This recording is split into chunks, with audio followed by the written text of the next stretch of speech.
behavioral economics. I took a class in this topic that sounds boring in business school, but it changed the way that I think about marketing.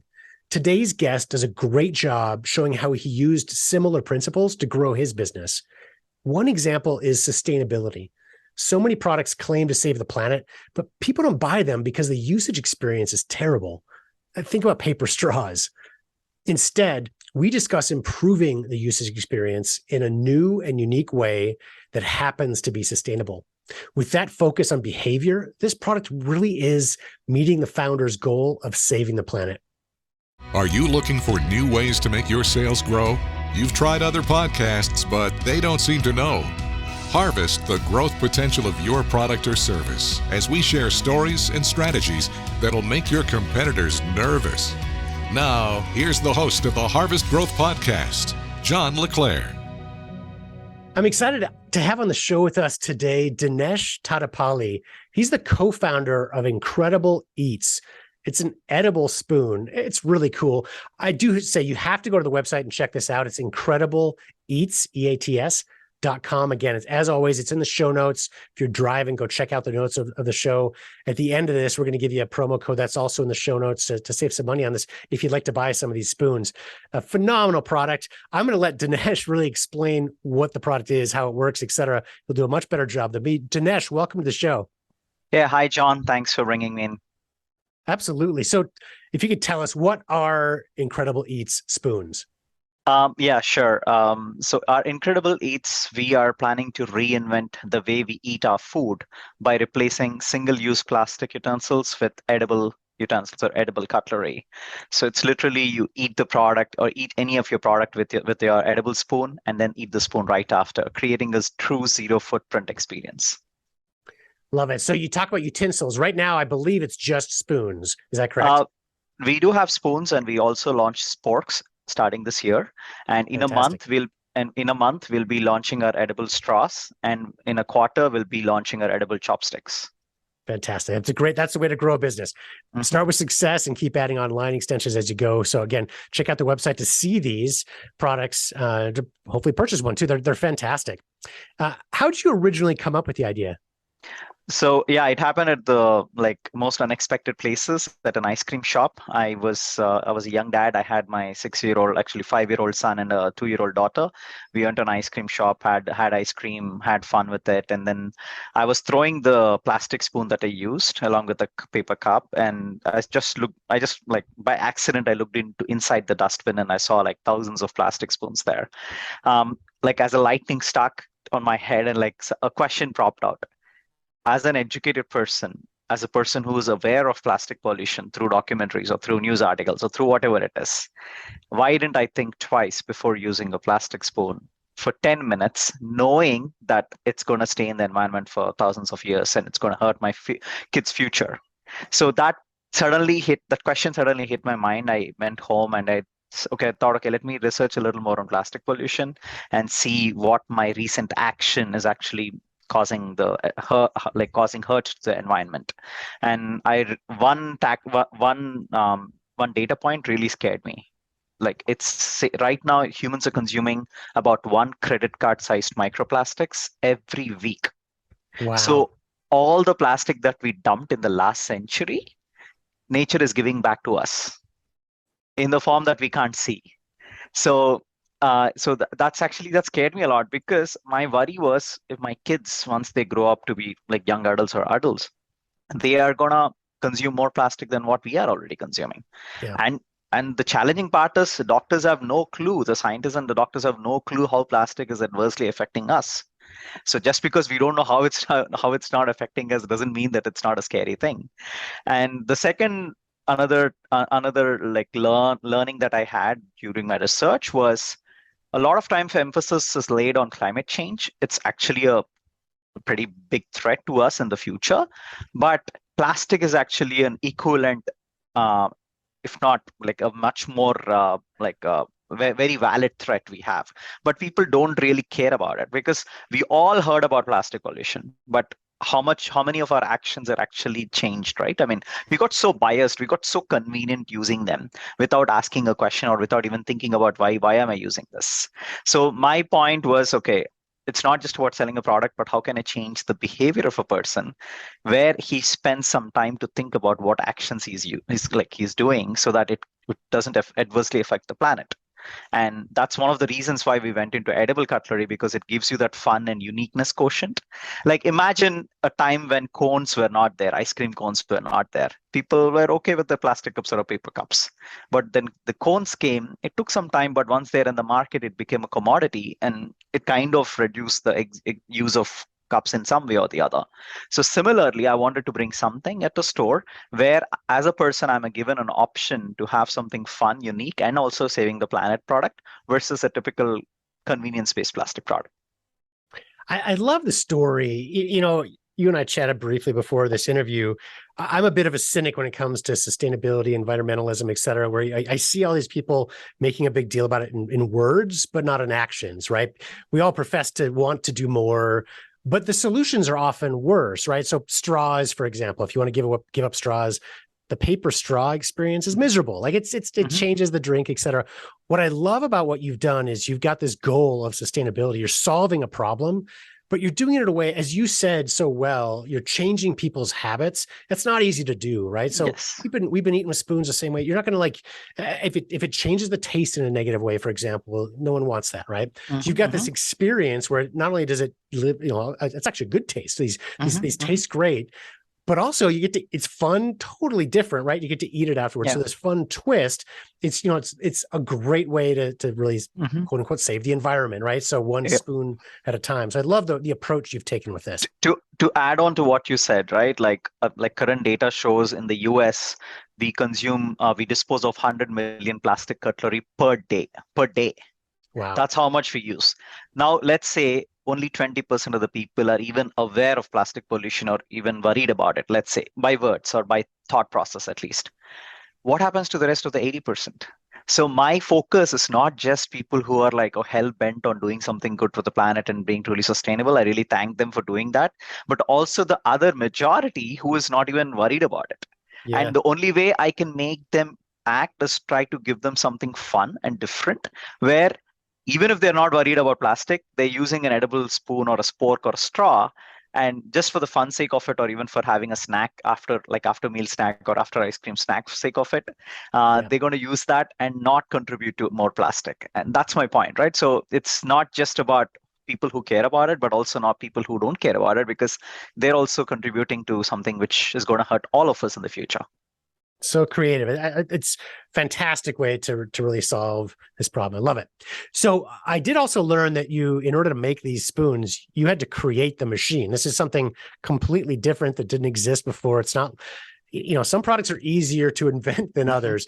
In your case, you had to actually create the machine. You've got a patent pending on this machine. Tell us about how'd you do that? How'd you go about creating this device? Yeah, sure. So by the way, I'm not a person from a food industry background or a sales background, nothing. I'm an engineer by background. I'm an electrical engineer by background. I did engineering for the last 15 years. And once I got this thought process of finding some alternative to single-use plastic, I was searching for alternatives. Like I saw compostable cutlery, which is mostly greenwashed because cities don't have the composting facilities. Even if they have them, you can't guarantee that everyone is sorting it correctly. So there are challenges there. And coming back to the paper straws, people don't like them because even I had this aftertaste when I drank with it and all that stuff. And then obviously the biggest challenge is how do I change a person's behavior at a store to, push him towards not using a plastic spoon. So then I realized edible cutlery is the only way. Then my next process, the next step was to find the manufacturer, or at least understand if there is anyone who can manufacture this product. So I went to Asia. I spent 6 weeks of my paternity leave to go around, try to find manufacturers, try to find places where they already had this or people thinking about this. And I realized there was one company in India who tried to do this 6 years ago, but they failed because they couldn't scale it up. So yeah, these products, the edible spoons or edible sporks, you can make them at home actually if you have the right mold. But the problem is scale. You can make them hand make them, but that's not going to scale up and that's not going to reduce the cost. So we realized that technology is kind of missing, that technology part was missing. And then I realized that maybe this is why I had my engineering degree. So I met my co-founder Kruvil in India. he was also trying to find that machinery. He's a mechanical engineer. So once I met him, I realized that we are on the same path, and he also made some like advancements in the technology that he was planning to add. And I went in and I said, hey, why don't we do this at large scale? He was only thinking about like a really small scale and just a small machine like which can make 10 spoons and just for the local stuff and all. I said, like, let's take this global. We can do that. I mean, with the right investments and with the right efforts. So I went in, with my engineering and his engineering, we worked together. We spent like almost like 2 years to 1.5 to 2 years to find the right hardness. The challenge here is it should be hard enough for you to use it first, but not too hard for you to not bite it later. So there's this like literally, I think we did about 80 trials to get the right thickness, shape, and the feel. The second thing is what we learned: there are wooden spoons in the market, but the wood has this scrapey feeling on your tongue. Like when you Yeah. try to eat Yeah. something with your wooden spoon, you have this weird feeling in your mouth. The wood, like it's not very nice to have the wooden spoon in your mouth as such. So we realized that it should be soft. It should feel really nice. So all these things came into play, and we took some time, and we finally figured out the right amount of pressure with the right amount of heat that needs to be applied to bake this product. And it has to happen fast. Like literally, we have to bake at least like say like a 10,000 spoons within 20 minutes. So it's not like, okay, I can use the entire day at a slow temperature baking, and all. We can't do that because you have to scale. So that's how we spent a lot of time, and then we figured out the right numbers with respect to the pressure we apply, the temperature, and the time we have to get this going. And then the biggest challenge after that was the ingredients. What ingredients work with the technology that we invented? See, technology part was okay because it's more engineering stuff. But now coming to the recipe side, like what grain should we use? How will it come out with what different raw materials that we're going to use? So that also took some time, but in the end, we were able to make like our version 0 of the spoons, which I don't think it's available anymore. That we were able to finally make. So by February of 2019, we could make like 10 to 15 spoons like a day, like through the small machine that we had. And I came to the US, and I'm like, okay, my next question was, how do I sell this, or how do I have no clue, no food industry experience and all. Then I heard about trade shows, like it happens in every industry. So I thought, okay, let me go to a food trade show and sign up for something and see how it goes. My first trade show was Cater Source. It was in New Orleans. I signed up for it 2 weeks before the show. So I had no clue how to go there. I just went with a small suitcase. I had some product, like 10 or 15 samples of the spoons and some paper printouts. I had no fancy booths, nothing, no decoration, nothing, because I had no clue how to go there because it's my first time exhibiting I would have gone to a technology trade show, but I just walked. I didn't exhibit anything. So I went there and I got my first order there. I can tell you in detail in later. But coming back to the technology, that's how we invented. And then we did a provisional patent back in 2020. And now the patent is pending because it converted to a regular patent application. Fantastic. Congratulations. And my understanding is that trade show is kind of, well, obviously it was very early in your business, but kind of your first big success came from that as well. What happened at that trade show? Yeah, so that was my biggest surprise. Like before that, I had no idea how to sell. I didn't even sell anything to anyone at that time. But I thought, okay, for me, the trade show was more for me to understand how the industry works, meet people, ask them questions, ask them how to sell, what are these brokers, what is this distributor, what is this wholesaler, what are the margins. So I wanted to learn first. So that's why I signed up for it. And not because I wanted to sell first. But anyways, when that trade show, when I was on the table without any fancy stuff, but I had the product in my hand though. So some people came by, they looked at the product, they went away. Like finally, the last day, a caterer from Canada who visited us on the first day, he came back and he asked me only one question. I'm going to place a big order. Can you give me your best cost? I was like, can you tell me what's the ballpark of the quantity you're looking at? I was just thinking about small quantities. He surprised me with like 150,000 spoons. My first question was, how the hell am I going to fulfill this? But I obviously I couldn't really mention that because that shows us a negative, thing that I'm not prepared for it. Then I told him, yeah, okay, great. This is my first order. I'm really happy with what your interest. I can give you at the COGS, like at the cost of goods sold, without any margins, because this is my first breakthrough. So I'll give you whatever I'm spending on this product. And I gave him a number. He said, okay, this is good. Let's do this. And then I asked him, can you please give me like 4 to 5 months of time, because I need to scale up my facility to meet this order demand. He was very kind. He's like, okay, fine, I can wait. But no more than 6 months. I can't wait more than 6 months. I was like, okay, fine, that's good enough. So I came back home the next day. I immediately, like as soon as I stepped into my home, I asked my wife, we have to sell this home. She was like, what's going on with you? What do you mean you have to sell this home? I mean, I had a home in California at the time. So I like, there's no other way I can scale up the facility. I can't raise investment in 2 months. I can't, it's hard. I don't know anyone in the food industry. This is my first order to fulfill. So thankfully she agreed. She understood my passion behind this. She's like, okay, fine, as you would say so. So we made some money in that, selling that home, and I used that entire proceeds along with my 10 years of savings of my job to scale up the facility in 3 months, and within 6 months we fulfilled the order. So that's how my first sale started. Fantastic. What a great story.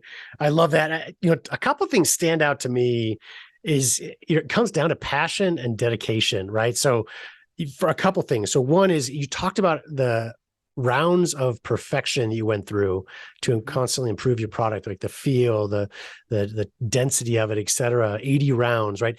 It takes time, it takes effort to get something just right.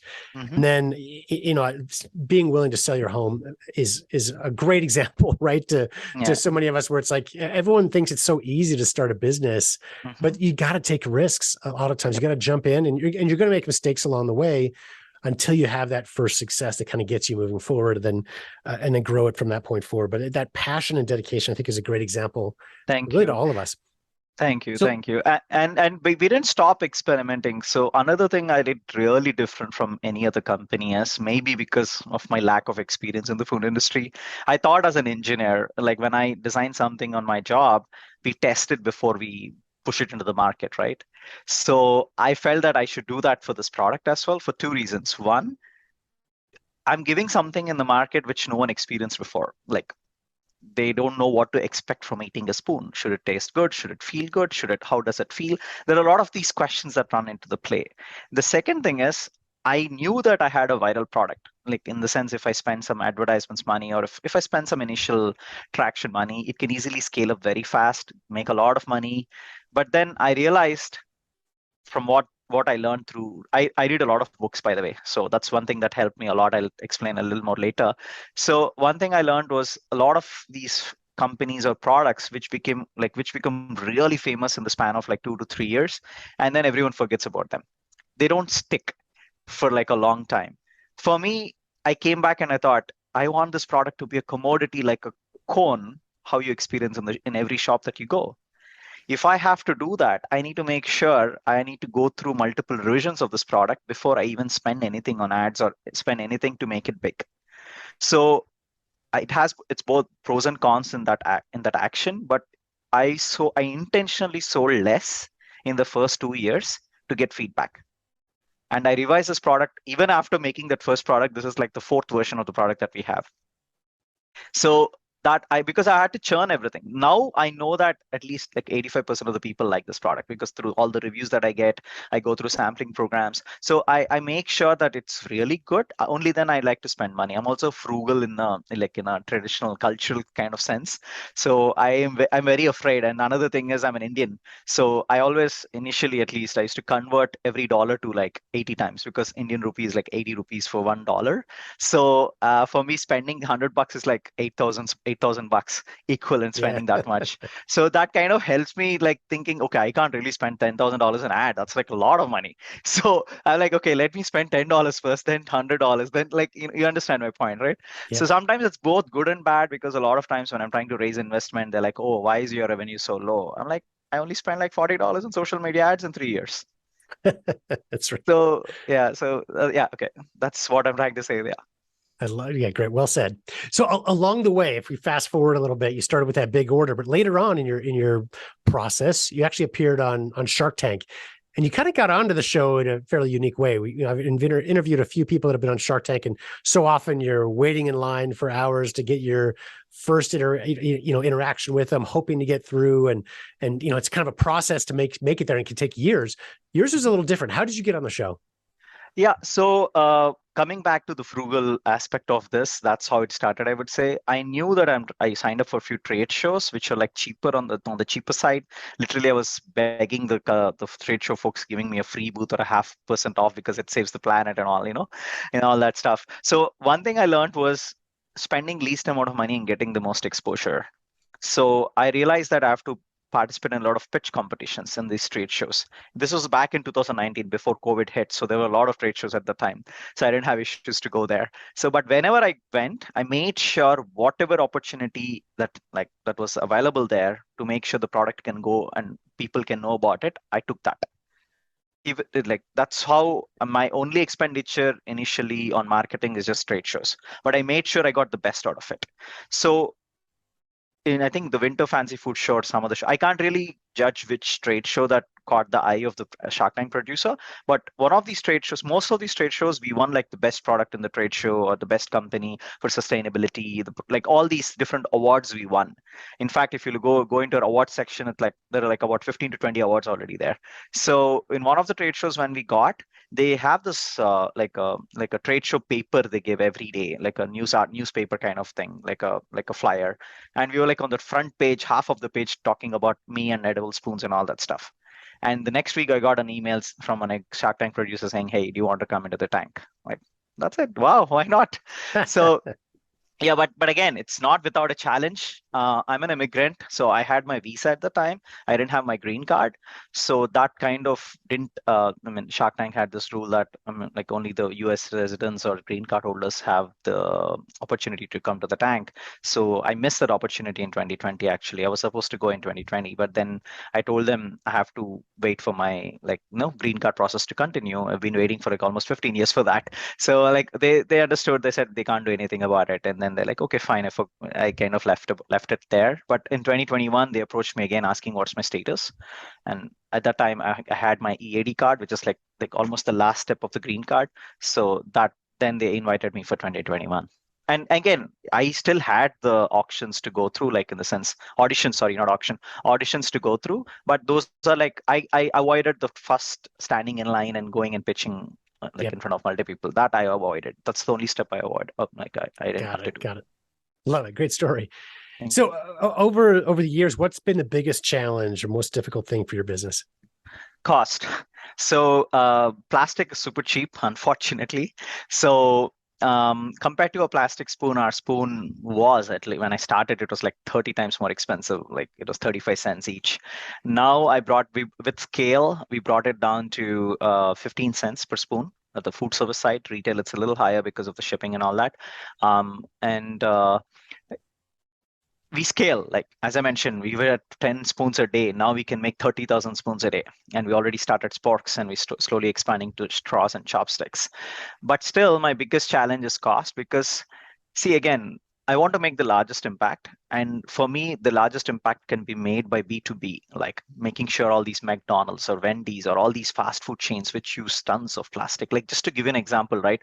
One famous yogurt company, which has like 300 or 400 stores, I don't want to name them, but they use 2 million spoons per month. So my focus is always on B2B, but unfortunately COVID came, and then I had to pivot towards B2C because I needed that money for my burn rate of it was all bootstrapped. I only raised 200K in the last 4 years. That's it, nothing more than that. So it was all bootstrapped. So my B2B was my major focus, but most of these big companies, I haven't met any good sustainability teams which really love the product, but they're not able to convince the procurement teams, because their biggest challenge is cost. They're going to pay like 15 times more than a plastic spoon. A plastic spoon is like 1 cent or 2 cents max. So I had to pivot in my pitch in a way that, hey, don't consider this as an extra expense. But since this is edible and people are going to have a new experience with it, you can upcharge them. Like, you go to an ice cream shop, when you ask for a cone, they ask you for $1 or 50 cents. Same concept applied to a spoon. Instead of using a plastic spoon, you can give them an edible spoon by default, include the cost in your product cost, which is very hard for a lot of big companies to do. Or you can give it as a topping and say, hey, do you want an edible spoon for like 30 cents? And they will still make 15 cents per spoon. That's a lot. Like 2 million, 15 cents per spoon is like almost like, I would say $300,000 in profit per month. Wow. It's a great way to put it. Very creative. Well, Dinesh, do you have any resources you recommend? You mentioned how you read a lot of books. Are there any books that stand out that have been really helpful or impactful for your business? Yeah, sure. The story was I wanted to do an MBA before even I started a business. I was an angel investor before the entrepreneurship that happened, and I invested in a couple of software companies. I was a typical Silicon Valley mindset, I guess. But then I completely shifted my goals to saving the planet part rather than making the money part. Anyway, so coming back to that, one thing I realized was MBA was too expensive. So let me find some online courses. I'm like, either a free or paid, doesn't matter if it's reasonable. So one thing that really helped me was behavioral economics. I loved that concept, how rationally changing the behavior of a person so they buy your product. So that particular topic helped me a lot. So there are good books by like Dan Ariely from Duke. There were some courses online by him on Coursera that really helped me. And other than that, there's a book called Contagious, and there's also a masterclass by Daniel Pink, How to Persuade People. So these are all some books that I think they helped me a lot on my sales pitch, because I never pitched or I never did any experience in sales before.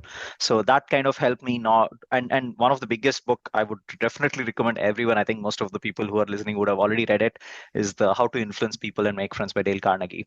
So yes, that has been my main book to overcome my fear or overcome my that shyness to talk to someone who's a completely random person in front of me and pitching a product to him, right, to him or her. So that's another book that I would recommend too.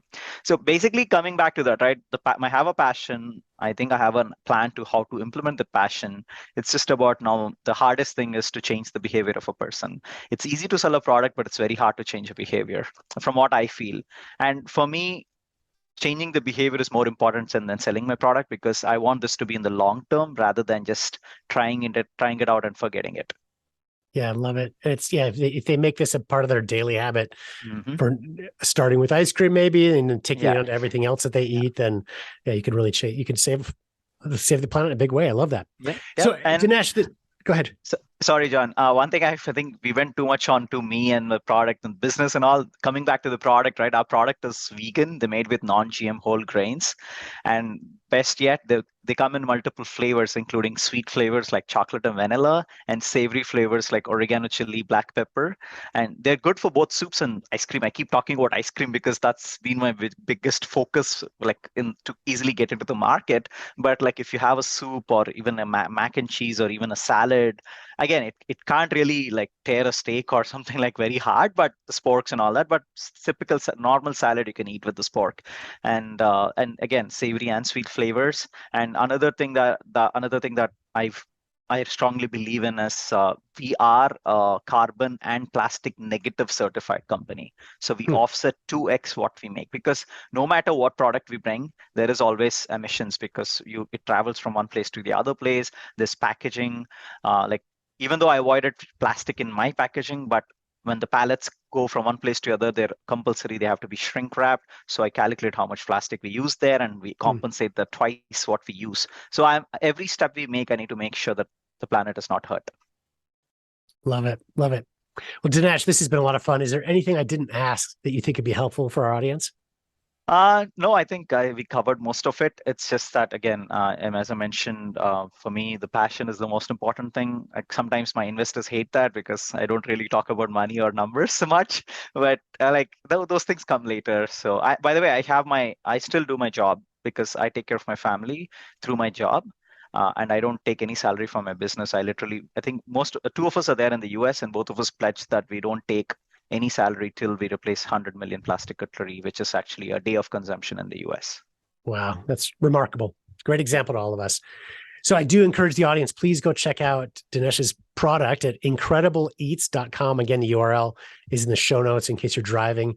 And he's been kind enough to offer a promo code of 15% off code. If you use Harvest Growth, all one word, all lowercase, on their website, you'll save 15%. Again, incredibleeats.com.